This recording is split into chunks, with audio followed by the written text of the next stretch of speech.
Et puis hier, ces mêmes députés avaient voté la suppression de l'ISF qui sera remplacé par l'IFI, l'impôt sur la fortune immobilière.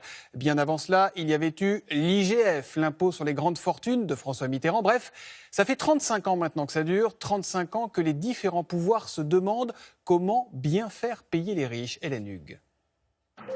Faut-il taxer résidence, voitures de luxe, bijoux ou entreprises, bref, ce qu'on appelle la richesse?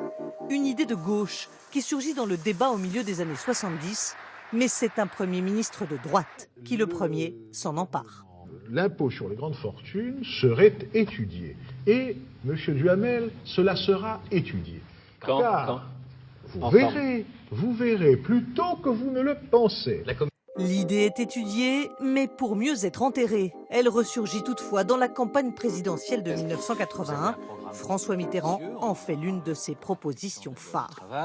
J'ai proposé un impôt sur les grandes fortunes, à partir de 3 millions de francs. Et l'impôt sur les grandes fortunes est voté dès 1982, au terme d'un débat houleux au Parlement. Les œuvres d'art sont exonérées, 100 000 personnes seulement sont concernées. C'est un impôt politique. L'objectif du gouvernement en 1982, ce n'est pas de faire rentrer beaucoup d'argent dans les caisses de l'État. C'est plutôt de marquer une volonté politique de rééquilibrage du prélèvement.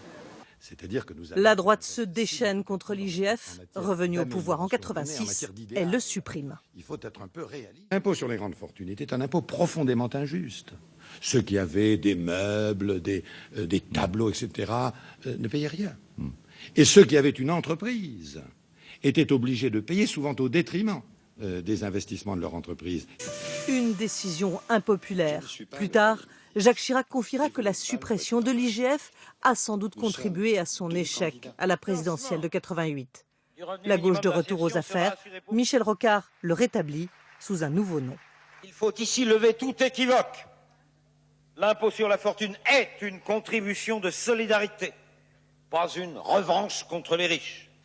Dès lors, plus personne ne s'aventure à vouloir supprimer l'ISF. Nicolas Sarkozy y songe, mais y renonce. J'ai refusé de supprimer l'impôt sur la fortune en France.